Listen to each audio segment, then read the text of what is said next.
our position in the branch 132 of the National Association of Letter Carriers position is these people have the perfect right and the personal privilege and the constitutional right to wear their hair as they see fit. And we plan on going to the extreme limits that we can go to see that they have this right.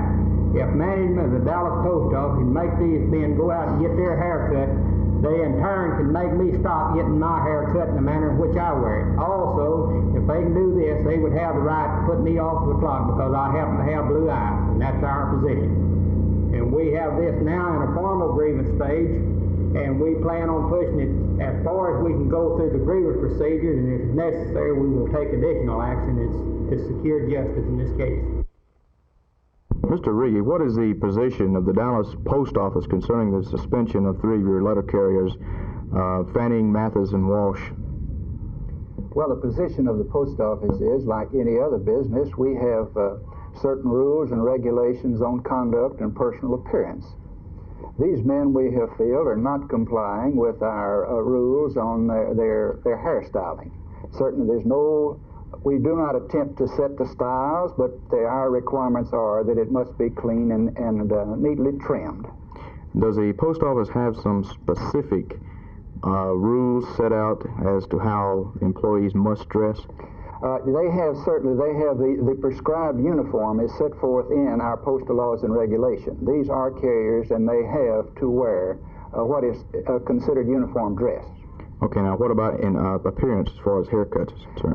As I said, their appearance must be that their hair must be neatly trimmed.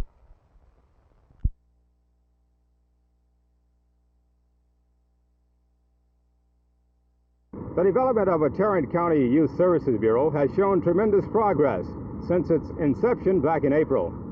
30 community agencies, including the Council of Churches and the North Central Texas Council of Governments, designed a program to help youngsters who are on the verge of trouble. Presently, there is no non-court agency providing services for young people with problems other than the juvenile courts, and most of them are filled with many cases that do not require judicial action. A committee for a Youth Services Bureau has been soliciting support of agencies throughout Tarrant County.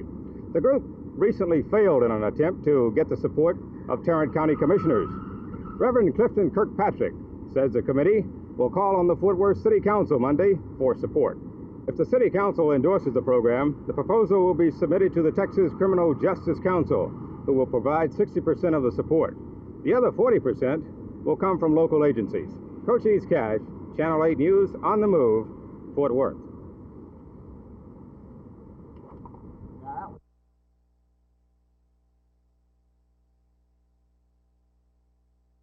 Would the black citizens of the Dallas community, and especially in your area, feel that now they're being given a fair shake in the school system?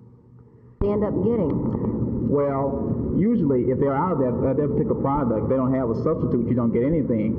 And for the last 3 or 4 months, the South Dallas Center here has been missing different things. As I was mentioning before, milk, and that's spoiled, and they didn't get any. And they had meal that had some bugs or something in it, and they did for 2 months. They were out of meal, and this is a real problem because these people miss these things for this period of time.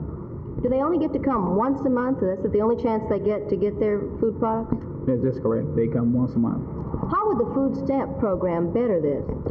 Well, first of all, that you would have you could go to the store, whereas you would have access to good food, a choice of food, and they would not be out of food. So therefore, you would get your merchandise, get good merchandise, and this is what people are after.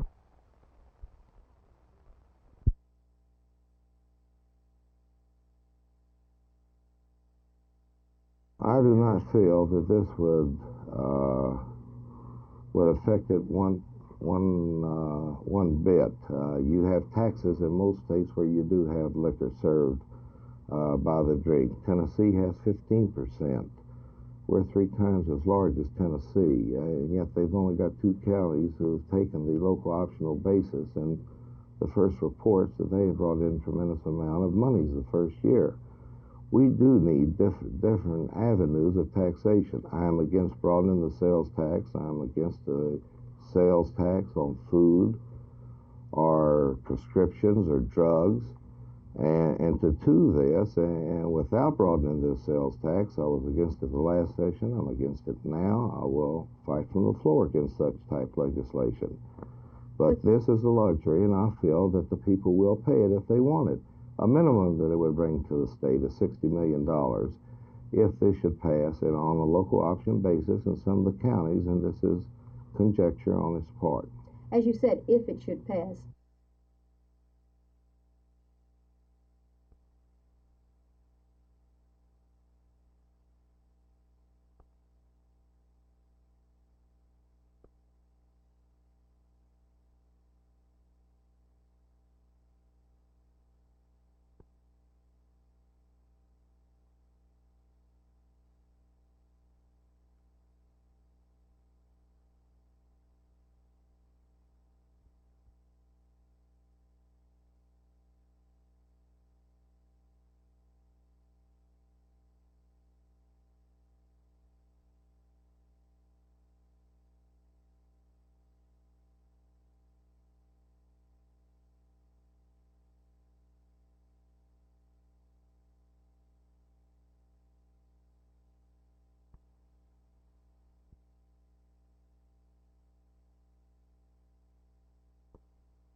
I think so. By the response that we received in getting the nomination the other night, I think this bespeaks that fact. That, and it's not that I'm endowed with any special creative wisdom or anything. I think it's just that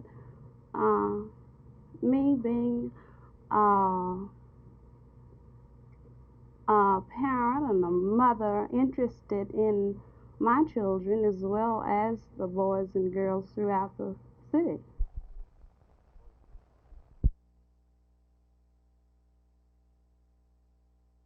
The various groups supporting this project will be asking the City Council for their official endorsement of this project and for their participation by naming a representative to the board of the Youth Services Bureau at the appropriate time.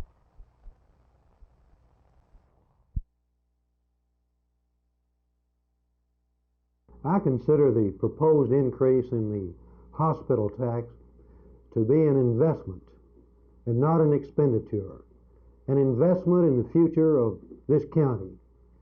We live in an age in which the poor will not accept neglect, and we're going to pay for it in one way or the other. And I think the finest, the most decent, the most humanitarian way to do it is to build a first-class hospital.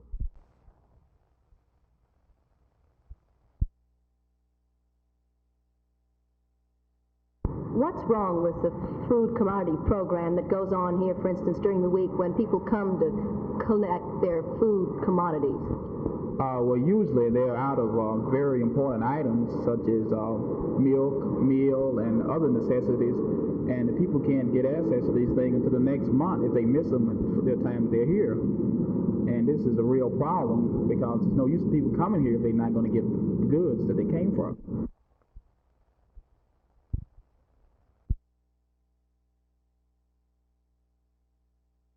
Action actually take place? In other words, when did the gentleman... What actually brought this about was on June the 25th, Mr. M.D. Gaston, the superintendent of Walnut Hill Station, and Mr. Pete McCullough, the assistant superintendent, called Mr. Jerry Mathis, our station representative of this unit, who is one of the men involved in, and give him an ultimatum that on July the 1st he would have his hair cut 1 inch above the collar and his ears not over his ears, or he would not be allowed to work. And he did not have it cut, so on this date they put him off the clock, and he had reported to work every morning since that date at 6 a.m. and had not been allowed to get on the workroom floor because of the fact that he had not had his hair cut. The same ultimatum was given to Whitney Fanning, and on this date of July the 1st. Okay.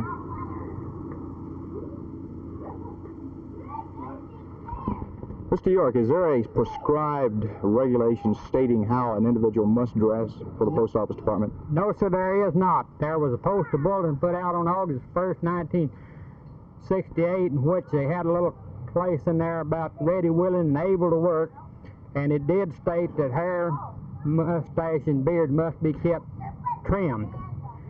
And that is what these people are using, that because of the fact that they have not reported to work with their hair cut, they're claiming that they're not ready, willing, and able to work.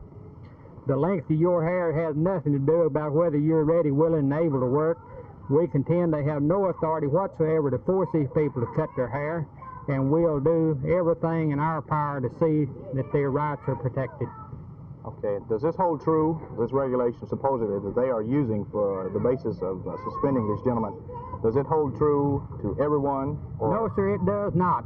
On July the 9th, last Thursday, July the 9th, we had a labor management meeting, and this was not an agenda item, but by mutual consent, after our meeting was about to break up, they agreed to discuss this. We asked the specific question if the people on the inside of the post offices had to get their hair cut. They made the statement, no, sir. This only applies to the people that have to meet the public on outside of the buildings.